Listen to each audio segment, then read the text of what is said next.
And I heard the heartbeat, which was the most beautiful music I ever heard in my life. Respected chairperson, co-chairperson, a special guest, chief guest, and all other distinguished guests. Assalamu alaikum and very good evening to all of you. Today, I'm going to talk on introduction of a protocol or guideline for the management of patients with congenital heart disease. Especially, it will be focused on timing for intervention and surgery. So you know very well that congenital heart disease is the most commonly diagnosed congenital disorder in the newborns. Since 1990, we have seen that the rate or the incidence has been increasing, but it's actually due to increased diagnostic modalities. We can diagnose it early by doing ECG and echocardiography. So the incidence is getting increased day by day. So incidence and mortality vary worldwide, but it has been seen that it's more common in developing countries like Asia and Africa. So in two Bangladeshi studies, one has been done by the pioneer of the pediatric cardiologist, Brigadier General Noor Fatima Madam, where the incidence in Bangladesh was 8 to 10 per thousand live birth. In another study of Bangladesh, it was almost same, 7.8 per thousand live birth. So the most hoping or the fortunating event is that the mortality is getting decreased gradually, as well as you can see the infant mortality has been decreasing a lot. Into 2020, it's almost 24 and way lower than before. And actually, the decreased mortality was possible due to remarkable improvements in diagnostic and management options in recent years. And we know very well that a significant proportion of children born with congenital heart disease are expected to lead a normal and productive life. Still, we have to face some challenges. So, what are they? So, from one study of Bangladesh, we have seen that among all the deaths under 5 children of Bangladesh, we have seen that congenital anomalies in postnatal and neonatal age is about 2.9 to 3.9%. So it is huge, and most of them are due to congenital heart disease. So, what are the other challenges? There is lack of early identification and timely intervention, lack of adequately trained health system, especially in the root level and also in the non-tertiary level hospitals. And many of the children are present delayed at late age, and due to delayed diagnosis, there are more complications, and there are almost no facilities at the grassroots level of Bangladesh. You can see another bar chart where you can see the congenital anomalies in the under 5 deaths. So the deaths, you can see that about 50% in facility, the death has been occurred in facilities or the hospitals, but 50% has been occurred in home. So the home delivery is the most important obstacle for the mortality or for the improvement of the child. We can see the high mortality rate due to home delivery, and as well as the many patients with the congenital heart diseases die at home during delivery, especially the cyanotic congenital heart disease.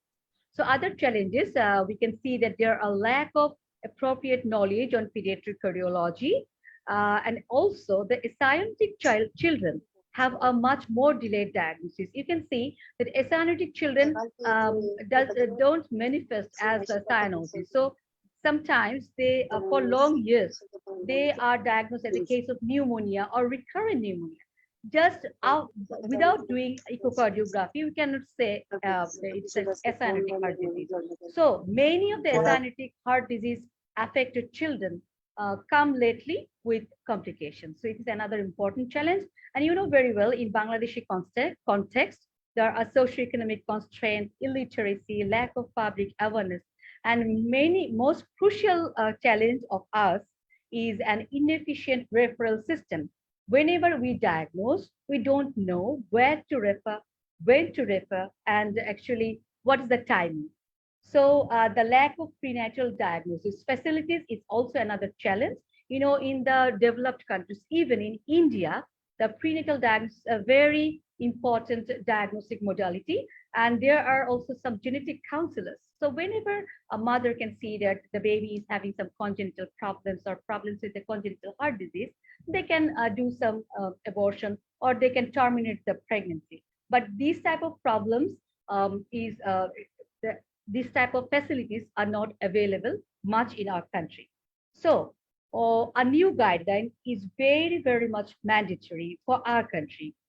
You know very well that in 1998, the pediatric cardiology subspecialty has been started in the Combined Military Hospital, CMH Dhaka, under the guidance of the pioneer of pediatric cardiology of Bangladesh, Brigadier General Nunar Fatima Madam. And after that, lot of facilities has been improvised and initiated in different hospitals like BSMMU, NICVT, BICH or Dhaka Shishu Hospital. And with her guidance and initiatives, you know that BCPS has inaugurated FCPS in pediatric cardiology, and we are getting pediatric cardiologists more and more nowadays. So it's a very good thing for us. And it's a very, we hope that it will help in our treatment modalities and treatment facilities next on. But still, for the training purpose, a generalized management protocol on the timely intervention and surgical management of congenital heart disease has become a significant time demanding issue. So the guideline is not only required to for the treatment guidelines, also for the training purpose, as we are the trainees. So we need to learn how to do about the basic anatomy, pathophysiologies, and also when to start the treatment, when is the timing to refer, and what might be the complications.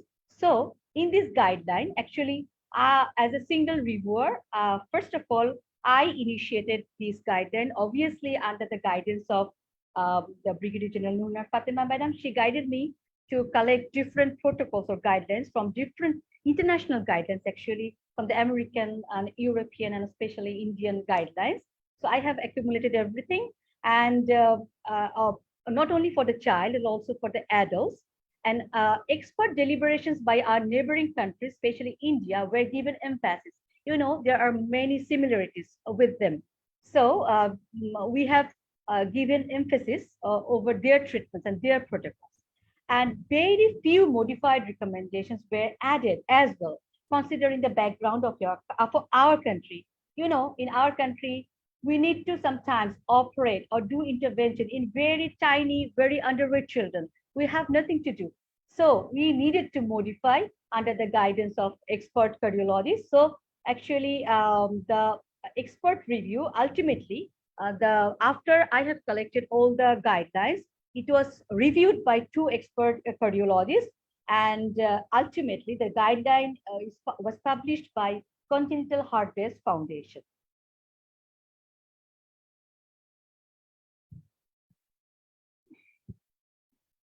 So what are the benefits of this guideline? So obviously it will work for the future research, and formulation of a national guidance is very, very important. You know, the very many national guidelines we have to manage our country problems. So we need a congenital heart disease guideline for managing our babies, okay? So our general guideline is also required for general healthcare staff, doctors and pediatricians at primary level to suspect congenital heart disease. Otherwise, if in the root level, they don't know what is the congenital heart disease, they cannot refer to the tertiary care hospital at the very appropriate time. So it's very important. And obviously, a guide to refer, this will be a guide to refer to the respective center or station. So where our aims in this guideline? Mainly, we have we have collected the indications of various treatment options according to the diseases, and timing of interventions or device closure, timing of surgeries as well. And also we have included prophylaxis, that is prophylaxis for the infective endocarditis, for surgical and dental procedures, and also very, very important follow-up protocol after treatment. You know that only surgery or only intervention is not the end of the treatment. So we need to have a follow-up. So in this guideline, you will get how frequently one patient needs to be followed up. So it's very important as well. And from the international guidelines, we have just collected three classifications. We have seen that some interventions or surgeries are highly recommended. So they have mentioned it as class one. So we have mentioned as well. So there are some class two recommendations. What's that? So it is actually, there might be some conflicting evidence. Some might be required, some might not. So the 2A, there are two options. 2A is should be considered. So this intervention it should be considered for this type of heart disease. But in case of 2B, it might be considered. So there might be some confusions. So all those recommendations are written in this guideline. And there are class 3 recommendations. That means not recommended. So if we do the interventions in that type of diseases, it might be harmful for the baby. So you will get all this in this guideline. So also we have gathered some classifications of indications according to the American Heart Association and also European Society of Cardiology. So there are actually the level of evidences, three evidences, A, B, and C. So what are the A? So A evidence, it means that the authors have collected, have gathered the information from the multiple RCT, single large RCT, but the B is less important than the A. So they have collected the information from the single RCT, and also the third one, that is the evidence C. That means the recommendations are based on expert opinion only. They're not based on the randomized controlled trial. So you can see that we have added here the preparation for cardiac catheterization, facilities, equipments, and radiation protection, recommendations for diagnostic catheterization as well. And after that, I am at the end of my presentation. It's just an example how we presented different cardiac problems in this guidance. So, for example, atrial septal defect is very common, for the children. So we have some basic anatomy and physiology we have entered there. And after that, uh, under that headline, we have added all these: indication for closure, contraindication for closure, ideal age, methods, and recommendations for follow-up. So all these we have included. And ultimately, finally, there was a summary. So you can see here that there are the intervention and surgery options. Well, like that, you can see the symptomatic ASD of any kind and symptomatic ASD presenting beyond the ideal age. So there were class 1 recommendations. That means it's recommended highly. So you can see the recommendations here, and level of evidence was A. That means the evidence was based on multiple RCT or single large RCT. And the important thing I can show you one thing, please see carefully, that ASD device closure can be done in babies weighing minimum 8 kg already practiced in CMH Dhaka. That means I have told you before that there are some modifications according to the context of ours. So in this way, we have actually added the some modifications.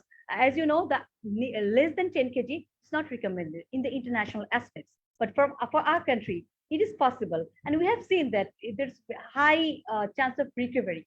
So we have added this way in the remarks, and also we have added the conditions like surgery as well as plus 1 evidence, plus 2A evidence for the sinus venosus defects. This way, we have pointed out when we should do the surgery or not, when we should do the intervention or not. And also we have included adult congenital heart disease, acquired heart disease, and ultimately, finally, there was a general guideline to identify or suspect congenital heart disease in primary healthcare level. So that means that this guideline actually it's a cumulative effort. So it covered the information for the young cardiologists, for the specialists, and also for the root level healthcare staffs. So just to our main goal is to save the tiny baby's heart. That's the thing. And so my key message of this lecture was our main goal is the early detection and timely referral of the patient to the specialist care, tertiary care, especially the hospitals where the interventions are possible and surgery for the congenital heart disease are possible. So we need to know when to refer, and as much as early will be the referral, the outcome will be verified. And after the timely management and follow-up, I have told you the follow-up is very much important. Not only the management, afterwards follow-up, we should give emphasis on the follow-up. And undoubtedly, we should have the multidisciplinary collaboration. It should be initiated from the root level to the tertiary level. It will be a chain action. So after that, with the collaboration of everyone, including the nursing staffs as well, for the follow-up and for the monitoring, their help is needed as well. So ultimately, an uniform protocol and national guideline is very, very crucial to have a good recovery and good outcome and good future outcome for the babies suffering from congenital heart disease. And that's over. And thank you all for patience.